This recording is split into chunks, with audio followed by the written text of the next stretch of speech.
When logging into USA Dialer, please use the URL that was provided to you by the support staff. Secondly, when you're logging in, please use the email that was created for you by the support staff and the password. Keep in mind that this user login and password can be changed at any time with the admin user through USA Dialer services. After logging in with your email address and correct password, always click I accept to accept the user agreement, then press Login. Once you click I accept and log in, you'll be taken to the user interface. You'll see 7 tabs across the top: Home tab, List View, Contact View, Settings, Admin, Campaign, and Agent Monitor. We will go through each one of these tabs. In the upper left-hand corner where it says Join a Predictive Campaign will be a list of all the campaigns that you create for your users. Below that, you will see Scheduled Calls. These are your scheduled callbacks that will show up for your users on an individual basis. This will show your callbacks scheduled for that day and the next 24 hours. The next box in the upper right-hand corner is your global phone search. This is where you can search for a contact throughout all of your campaigns. You search by using a 9-digit phone number. That is the only way that you can search for a contact within this dialer. The next section is your stats. You can choose from the drop-down menu to choose from your stats for today, last week, last month, or you can choose a specific date and time and get those stats.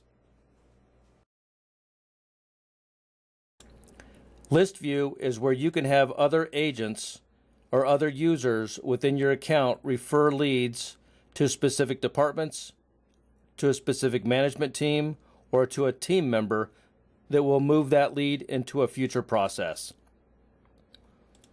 The third tab is Contact View. This is where your agents are going to spend 90% of the time in the dialing platform.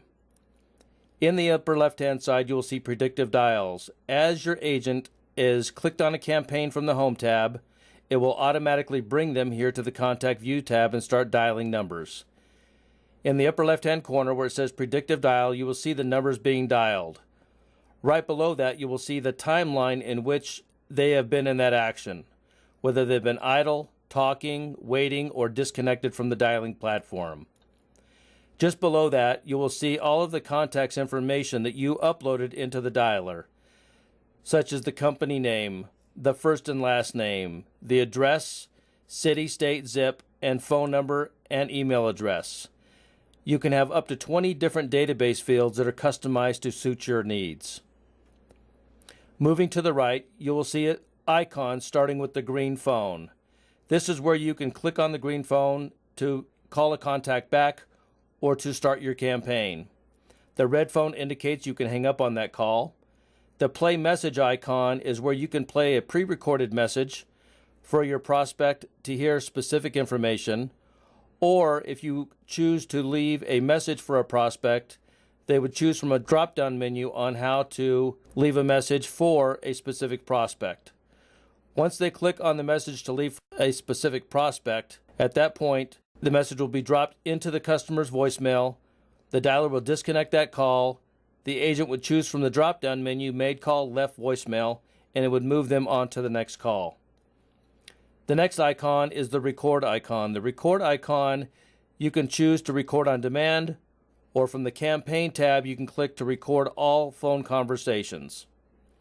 The next icon is your transfer icon.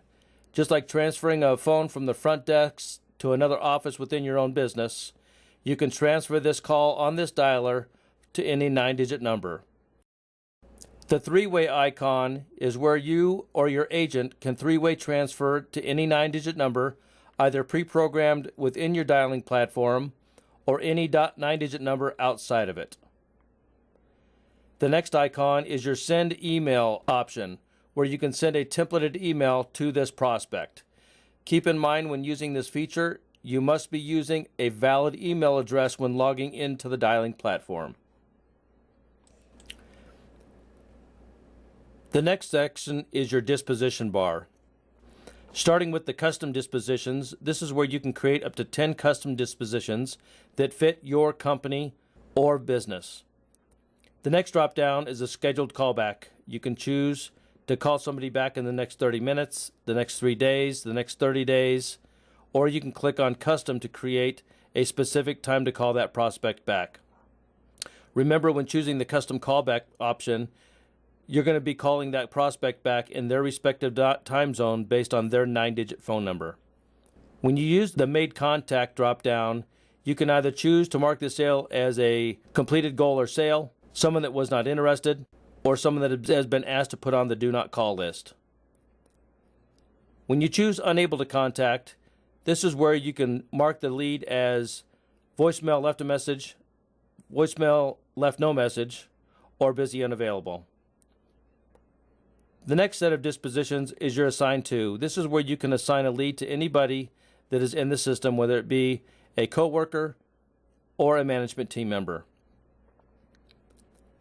Right below in the contact log, each time a lead is touched, it is date and time stamped based on the action that was performed.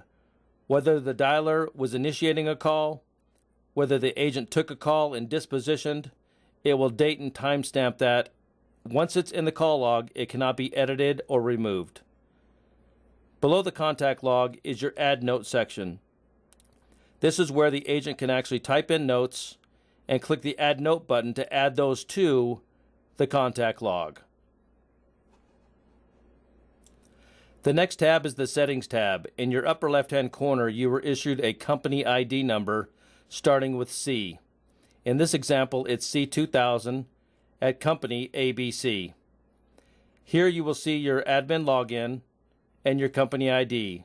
Anytime that you submit a support ticket, you receive an invoice, or call in for support, the first thing they're going to ask you is, what is your company ID number?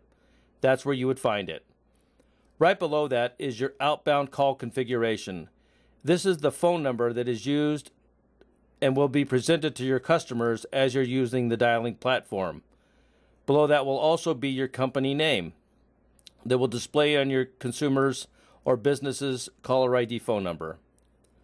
Below this is your voice connection setting. You can either choose a SIP setting to where you're using a soft phone application, or you can use a dial-in number and you can use any dial tone phone number.